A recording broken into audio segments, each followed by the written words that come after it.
makadiyo zvenyama. Aiwa tiri vapenyu. Ndimuri kuswera kamuchifudzana nadzo hwai dzenyu. Ya, hwai unotofana kutombofamba uchiona kuti uri kudzifudza kuti uone kuti zvakamira sei. Aiwa ndizvozvo. Mufunge zvenyu. Ndafundwa namai vaClayton. Akati manyai kuno mufundisi. Mwana wangu hazvina kumira mushe. Anga achibuda dhimoni. Saka ndasvika ipapo ndanamata. Kunamata nemwana, kunamata nemwana, kunamata nemwana. Mweya wangu wari ipapo, mhepo yanga iri pamwana vanhu vakaipa zvavarikisa vana so. Mhepo yanga ine simba iyoyo. In the mighty name of Jesus. Holy Spirit. Yes.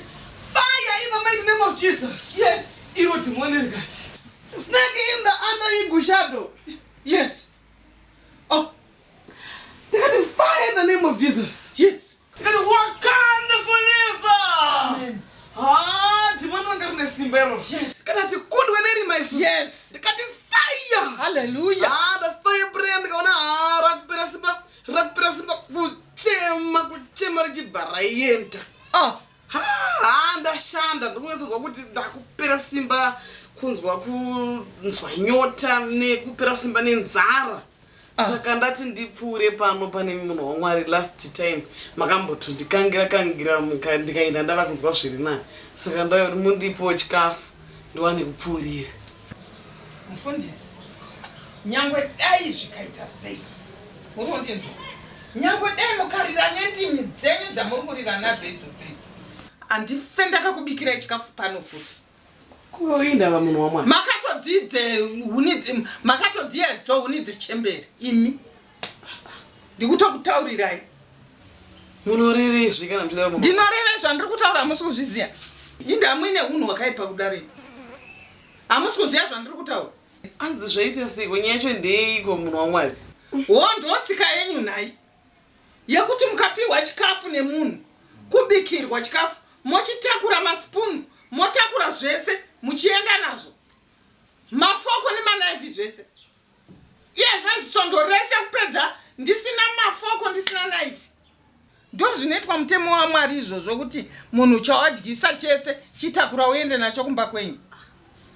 Handina kumbotakura fork and knife zvandakashandisa last weekend. Musade kundiitira muedzo waSatani mazvinzwa. Chikristu chisina basa chekuti gumbo kwa Kristu, gumbo kuna Jesu, gumbo kwa Satani, kwaumbavha. Mirai munhu waMwari musati maenda kumberi. Musati mandipuma umbavha zvamurikuita izvo. Ndandiri kukumbira kuti muritorero Bhaibheri renyu muisa. Imi. Musade kuda kundipinza bhizi sina basa rese mari. Bhaibheri ndo rinodzosa masipunu angu. Mutsinzi.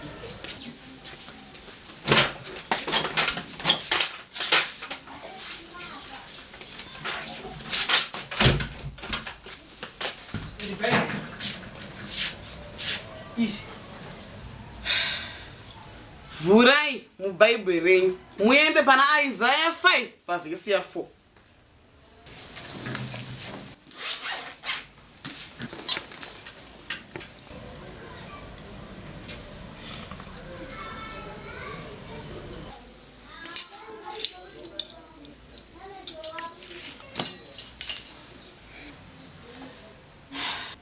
Isi miracle here.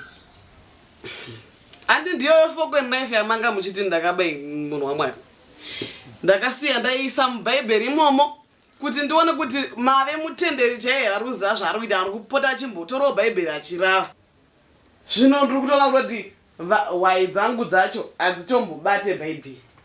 Handina kana fork and knife yandakambobai irimo muBhaibheri menyu. Zviri kureva kuti hamuna kana zuva 1 kana nguva yamakazvipa kuti kandiverenge Bhaibheri. Ndosaka miedza yekuramba ichingotikurira vatendi. Tomorrow after tomorrow techingodzinga madhimoni kuvatendi. Zvinhu zvakadaro hazvifanira kunge zvichiwanika. Munofanira kunge muchirava Bhaibheri each and every time. Chikafu tinotozodyawo hedu but shoko raMwari ndo chikafu chekutanga. Ndo chinofanira kutanga chaiswa pamberi.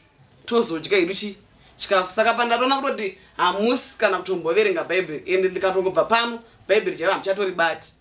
Asi shoko raMwari chero rinoti vakakomborerwa vanoramba vanoverenga Bhaibheri.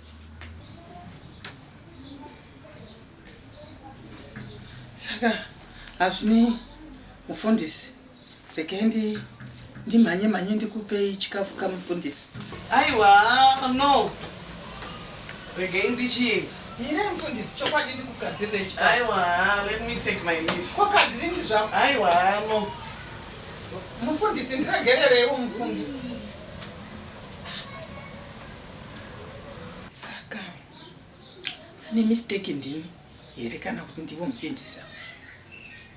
Mistake ndiwo vanayo ivava. Inini mabhaibheri ndoverenga, indine mabhaibheri angu akawanda. Saka mistake ndeyavo. Dakusoro ndisokosa zvisina nebasa resiya. Uda kundibvisa pana Mwari.